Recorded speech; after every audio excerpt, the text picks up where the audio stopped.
స్థానిక జాంపేట వద్దనున్న Saint Paul's చర్చ్లో క్రిస్మస్ వేడుకలు ఘనంగా జరిగాయి.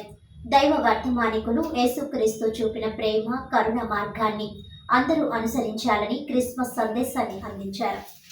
రాజమహేంద్రవరం మాజీ MP Margani Bharat Ram, AP housing corporation మాజీ చైర్మన్ మేడపాటి షర్మిలారెడ్డి తదితరులు చర్చిలో ప్రత్యేక ప్రార్థనలకు విచ్చేసి క్రైస్తవులకు క్రిస్మస్ శుభాకాంక్షలు తెలియజేశారు. ఈ సందర్భంగా వారు కూడా సంఘస్థులతో కలిసి క్రొవ్వొత్తులు వెలిగించి ప్రార్థనలు నిర్వహించారు. ఈ సందర్భంగా వారు మాట్లాడుతూ, ఆ యేసు ప్రభువు కరుణ, కృపా కటాక్షాల వలనే ప్రజలందరూ సుఖ సంతోషాలతో ఉన్నారని అన్నారు.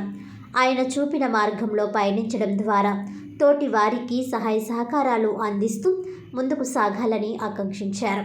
క్రైస్తవులకు ఎల్లప్పుడూ అండగా ఉంటామని భరోసా ఇచ్చారు. YCP division incharge Katam Rajinikanth, స్థానిక నాయకులు పాల్గొన్నారు.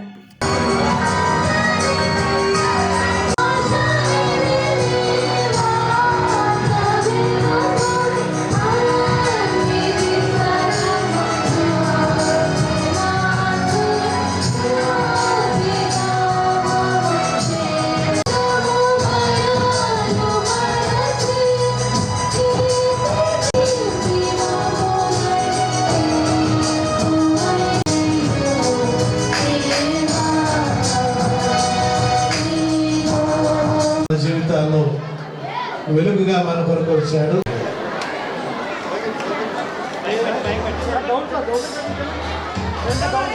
తండ్రి యొక్కయు కుమారుని యొక్కయు పరిశుద్ధాత్మ యొక్కయు నామమున ఈ క్యాండిల్ సర్వీస్లోని క్రిస్మస్ కేకును దేవుని